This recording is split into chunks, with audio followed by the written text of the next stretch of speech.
হয়েছে।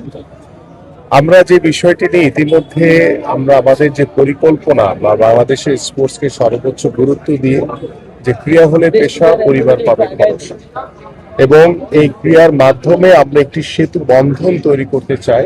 আমরা সকল বাধা বিপত্তিকে অতিক্রম করতে চাই এবং আমরা এগিয়ে যেতে চাই বাংলাদেশের ক্রীড়াঙ্গন নিয়ে দল মত নির্বিশেষে একটি জাতিকে ঐক্যবদ্ধ করার জন্য অন্যতম মাধ্যম হচ্ছে খেলাধুলা। এবং সেই খেলাধুলাকে সর্বোচ্চ গুরুত্ব দিয়ে আমরা শুধু ফুটবল কিংবা ক্রিকেট বা হকি না, আমরা সকল স্পোর্টসকে সমান গুরুত্ব দিয়ে এগিয়ে যেতে চাই এবং সেই লক্ষ্য নিয়ে আমাদের মাননীয় প্রধানমন্ত্রী ইতিমধ্যে তার যে কার্যক্রম সেগুলো শুরু করেছে।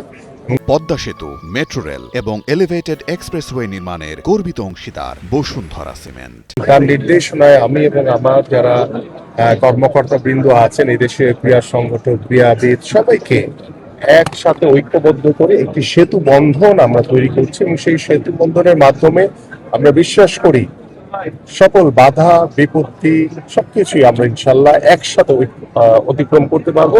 এবং আজকের এই বিশ্ব ক্রীড়া দিবস উপলক্ষে আমরা চাই যে আমরা একটি সেতু বন্ধনের মাধ্যমে আমরা সকল বাধা বিপত্তি অতিক্রম করে আমরা একসাথে একযোগে এগিয়ে যাব বাংলাদেশের খেলাধুলাকে সর্বোচ্চ গুরুত্ব দিয়ে। মাননীয় প্রতিমন্ত্রী, আপনি এরই মধ্যে খেলোয়াড়দের কাঠামোর মধ্যে আনার মধ্য দিয়ে সবার মধ্যে একটি স্পিরিট তৈরি